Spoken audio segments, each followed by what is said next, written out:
And we're very pleased to be joined by Francisco Lindor from the Mets dugout. Francisco, how are you? I'm great. How you guys doing? You don't sound too excited to hear from us, Francisco. I'm just exhausted. Those first 3 innings of spring training are they're a bear, right? Man, the first week of spring training is one of those where the sun, it's like beating on you, and there's a lot of up and down, up and down, up and down. And, Plus, he had a couple cold days. I know. We're going to deal with the cold in April, so I don't need no cold in Florida.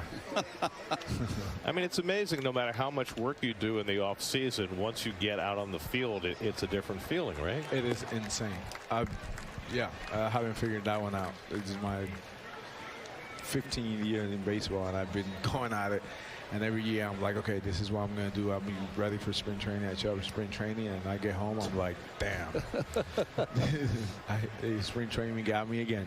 So you've had some slow starts. Certainly last year was one of them. Have you tried to change anything heading toward the season to try and get off better?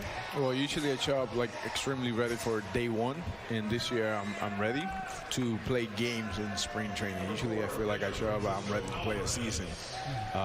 So I'm ready to play a game for spring training, and just try to pace myself throughout spring training, but nothing, I mean, it's not going to be something extremely different from what I've done years previous. Francisco, you had your worst slump of last season. Was there a particular at bat that you knew you were coming out of it, or you were out of it last year? There was a lot of moments that I felt like I was like, all right, I'm one back closer, and it's when you slump, there's usually like it could be either something mechanically that's not correct, or something that you're not picking up the ball. And I felt like I wasn't really picking up the ball early in the year, and just little by little I started seeing the ball better and fix some stuff mechanically. And yeah, I had a couple moments throughout, like after the All-Star break, I came back and I felt like a bat against Chirinos, and then a home run the other way in the Marlins Stadium, and then went to Yankee Stadium and I had a couple home runs. I just felt like, okay, now I'm in the groove. You just got to continue to carry it. You know, in today's game, when guys hit big home runs, it becomes a big celebration.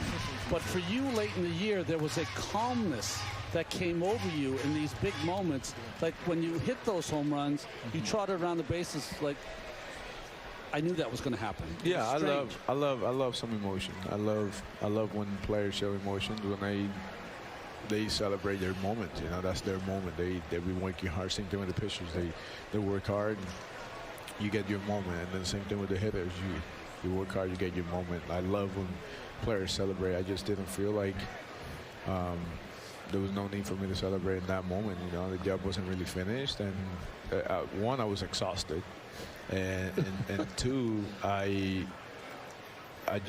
was in a good place. I was just very calm, and the emotions didn't really come out. There was a lot of emotions inside. I was extremely ecstatic and happy and pumped, but you know, it's just there was no need for me to celebrate and go crazy in that moment. The job wasn't really finished. Can you tell us now how much your back was hurting you in those late season at bats when you came back? A lot.